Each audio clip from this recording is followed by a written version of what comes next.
Big boss house లో Emmanuel గారు అయితే 4th ప్లేస్ లో ఎలిమినేట్ అయిపోయారండి. తన సూట్ కేసు కూడా రాలా, అంత దూరం కూడా రాలా. నాకు చాలా బాధగా ఉందండి.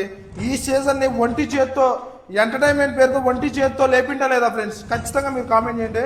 ఎంత మంచోడండి, ఎంతమంది ఎన్ని మాట్లాడినా సరే, ఎంత సపోర్ట్ చేసినా సపోర్ట్ చేయలేదని నిందలేయటం, అంత ఎంటర్టైన్మెంట్ ఏ చరిత్రలోనే, బిగ్ బాస్ చరిత్రలోనే ఇమానుయేల్ గారు చేసినంత కామెడీ ఎవరు చేసిందో చూపిండి.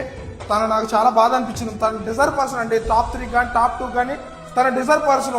ఏంటంటే బయట వాళ్ళు పబ్లిసిటీ చేసుకోవడం తప్పు అయిపోయింది. అండ్ మెయిన్ మ్యాటర్ ఏంటంటే ఇమానుయేల్ గారు ఫస్ట్ నుంచి కూడా నామినేషన్స్లో రాపోవడం అనేది తనకి పెద్ద మచ్చ అయితే వచ్చిందండి. అందుకని నామినేషన్స్లోకి వస్తే అలవాటు అయింది. ఎవరున్నారు, ఇమానుయేల్ ఉన్నారు, ఓట్లు వేయటం అని అలవాటు అయింది. కానీ తను ఎప్పుడో లాస్ట్లో నామినేషన్స్లోకి రావటం తనకి చాలా బాధాకరమైన విషయం. నాకు కూడా చాలా బాధ అవుతుందండి. తనైతే ఈరోజు ఎలిమినేట్ అయిపోయారు.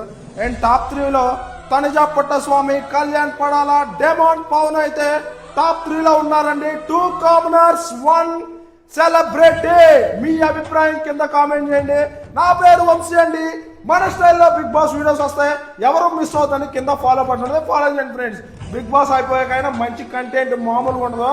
బోరింగ్ అనేది మీకు కల్పించడం, అసలు మనకు బోరింగ్ మనమే ఎలా చేయం, అది ఖచ్చితంగా కామెంట్ చేయండి మీ అభిప్రాయం. Thank you so much.